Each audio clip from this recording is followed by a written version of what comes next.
అనంత విశ్వ సంపదని ఆకర్షించడానికి మీ ముందుకు వస్తుంది అహం బ్రహ్మాస్మి సాధన 11 డేస్ ఎనర్జీ యాక్టివేషన్ ప్రోగ్రామ్.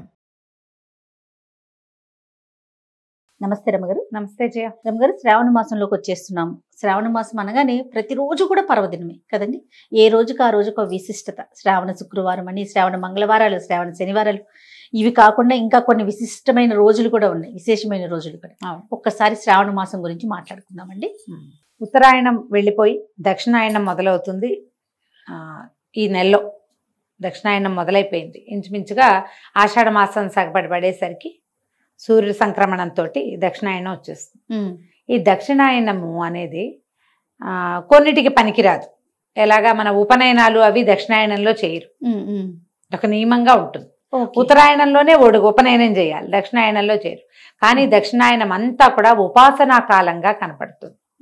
భగవంతుడు జగన్నియామకుడుగా చెప్పబడేటువంటి శ్రీమన్నారాయణుడు 4 నెలలు యోగ నిద్రా కాలంలో ఉంటాడు.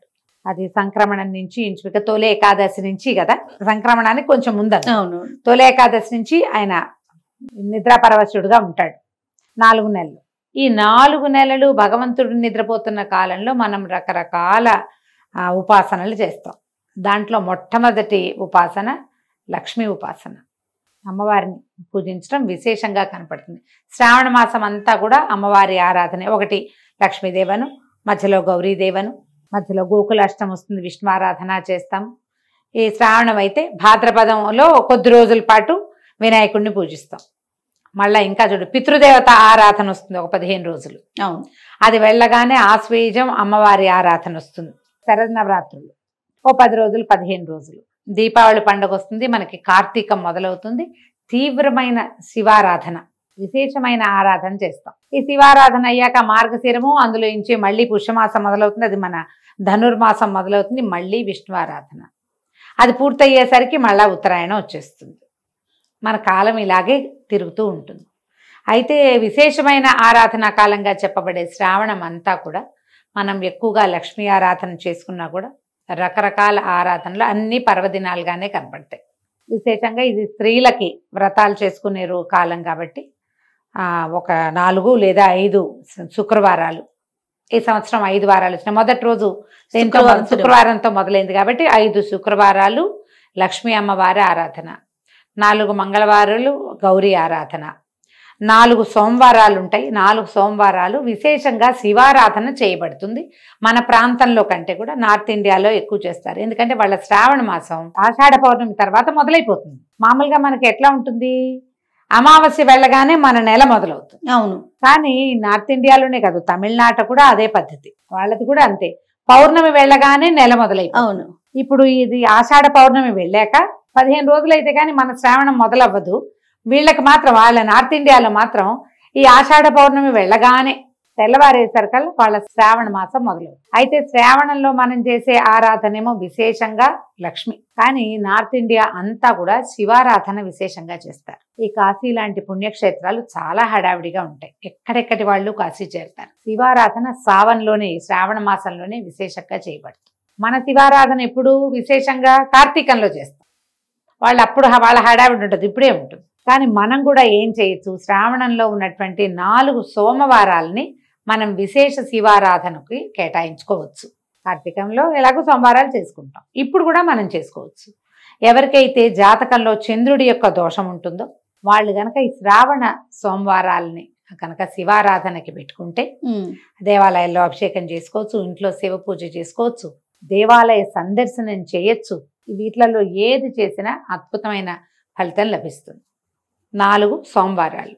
అక్కడి నుంచి శుక్రవారాలు మనం లక్ష్మీ అమ్మవారిని అర్చించుకుంటాం, వరలక్ష్మి వ్రతం చేస్తాము. తర్వాత వరలక్ష్మి వ్రతం ఒకరోజు చేసినా మిగిలిన 4 వారాలు లేదా 3 వారాలు మనం లక్ష్మీ అమ్మవారి పూజనే చేసుకుంటాం. శుక్రవారం మరుసటి రోజైన శనివారం నాడు విశేషించి విష్ణువారాధనకి కేటాయించుకుంటారు. ఈ శ్రావణ శనివారాల్లో చలిమిడి దీపారాధన చేస్తే చాలా మంచిది. బియ్యపిండి, బెల్లము, కొంచెం నెయ్యి, పాలు పోసి చలిమిడి చేయటం. దీనికి అలంకారం చేయాలన్న హైరాణ పడకండమ్మా, ఒట్టి బెల్లపు చలిమిడికి చేసుకోవచ్చు. చలిమిడి చేసి అందులో కొంచెం ఆవు నెయ్యి పోసి ఒక ఒత్తి వేసి, 1 లేదా 2 ఒత్తులు, మన అలవాటు మట్టి 2 ఒత్తులు వేస్తామా, 3 ఒత్తులు వేస్తారా, మీదే చాయిస్. ఈ ఒత్తి వేసి ఒత్తి వెలిగించి ఆ దీపారాధన, చలిమిడి దీపారాధన చేసి విష్ణు ప్రీతికరంగా ఏ విష్ణు సహస్రనామము ఏదైనా చదువుకుని కనుక చేసుకుంటే శ్రావణ శనివారాలు కూడా విశేషమైన ఫలితాన్ని ఇస్తాయి. ఇవి కాకుండా ఈ నెలలో ఇంకా మనకు కనపడేది ఏమిటి, పాడ్యం నాడు ఎలాగో శుక్రవారం వచ్చింది, 5వ నాడైన శ్రావణ పంచమి నాగుల పంచమిగా చెప్పబడుతుంది. అయితే ఈ నాగపంచమి రోజున మనము నాగుల చవితికి పోసినట్టుగా పుట్టలో పాలు పోసుకోవచ్చు. సర్పారాధన నాగారాధన చేసుకుంటాం. సాధారణంగా సర్పారాధన లేదా విశేషించి నాగపూజ ఎందుకు చేస్తారు, సంతానం కోసం. ఈ పంచమి నాడు మనం నాగుల చవితికి ఎట్లా చేసుకుంటామో అలాంటి ఆరాధనే ఇప్పుడు మనం చేసుకోవచ్చు. అప్పుడు కుదిరినా కుదరకపోయినా అలా ఆలోచించుకుని తర్వాత ఈ పంచమి తర్వాత కొంచెం ముందుకెళ్తే మనకి ఇంకో శుక్రవారం వస్తుంది, మళ్ళీ సోమవారం శనివారం వరుసగా వచ్చేస్తాయి.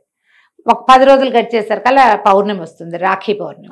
ఈ పౌర్ణమి నాడు విశేషంగా పౌర్ణమి నాడు చేయవలసిన జంధ్యాల పౌర్ణమిగా చెప్తారు. రాఖీ పౌర్ణమి అంటాం. రాఖీ కట్టడం, జంధ్యాలు మార్చుకోవటం, అమ్మవారి ఆరాధన చేసుకుంటాం.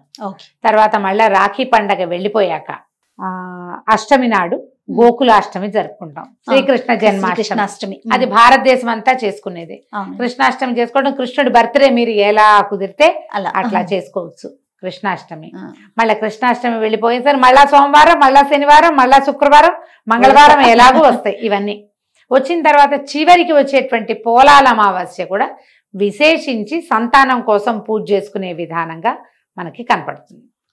ఇప్పుడు చూడు, పాడ్యమి శుక్రవారం వచ్చి చివరి రోజు పోలాల అమావాస్య వస్తే మొదటి రోజు నుంచి చివరి రోజు దాకా ప్రతిరోజు విడిచి రోజు ఏదో ఒక ఆరాధన, వరుసగా రెండు ఆరాధనలు కనపడతాయి.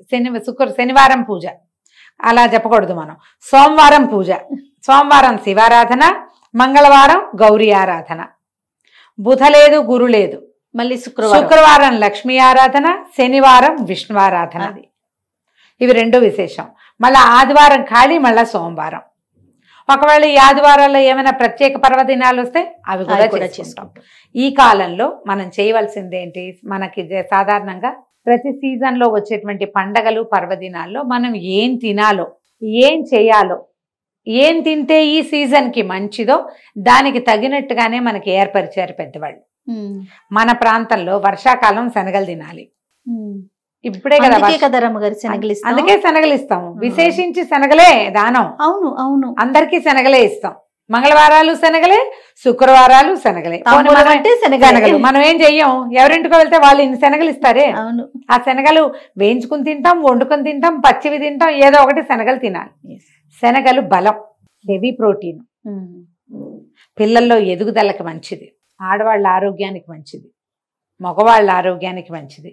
అందరూ తినవలసింది. అందుకని తప్పకుండా ఈ నెలల్లో, ఇప్పుడు శ్రావణ మంగళవారం నోవులు అనుకో 4-5 ఏళ్ళు పట్టి మానేస్తారు. అవునవును. కానీ వరలక్ష్మి వ్రతం శ్రావణ శుక్రవారాలు అందరూ చేసుకుంటారు. అంతే కదా, ఎవరు మానరు, అందరూ చేయాల్సిందే. అది ఇది ఆనుగా రావాలనే లేదు, ఆ నియమం లేదు.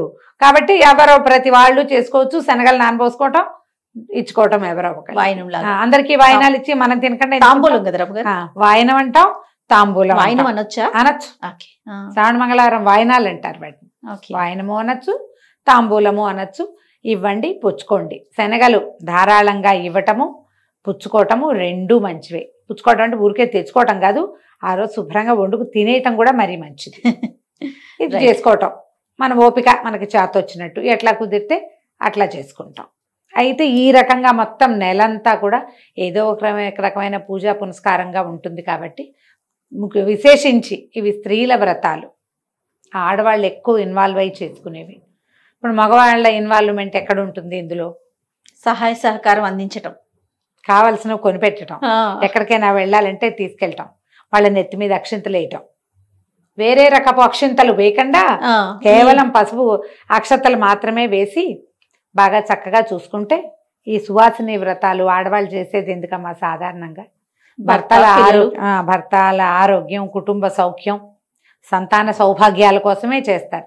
మరి వాటి కోసం వీళ్ళు ఇంత కష్టపడి వ్రతాలు చేస్తుంటే 4 కొని పెట్టాలి, 4 చోట్లకి తీసుకెళ్ళాలి, వాళ్ళని కేకలేయకూడదు, తిట్టకూడదు, మీరు పోట్లాడుకోకూడదు. విశేషించి భార్యాభర్తలు సంతోషంగా ఉండవలసిన కాలంగా పరిగణించి శ్రావణ మాసం అంతా నో కొట్లాటలు అని ఒకటి పెట్టుకుని పాలసీ, ఆ ప్రకారంగా శ్రావణ మాసాన్ని ముందుకు తీసుకెళ్ళండి. ఆధ్యాత్మికత నిండి ఉన్న మాసం ఇది. అది మొత్తం అప్ టు బాటం. ఎట్లా కార్తీక విశేషంగా చెప్తాం, ఇది కూడా అలాంటి మాసమే కాబట్టి ఎవరికి ఎంత కుదిరితే అది, ఏది ఆనుచానంగా మీ ఇళ్లల్లో వస్తుందో అది, ఒకవేళ మీకే మనసుండి చేసుకోదలిస్తే అది కూడా చేసుకుని శ్రావణ మాసాన్ని సుసంపన్నం చేసుకుందాం. సంతోషం. నమస్తే. నమస్తే జయ.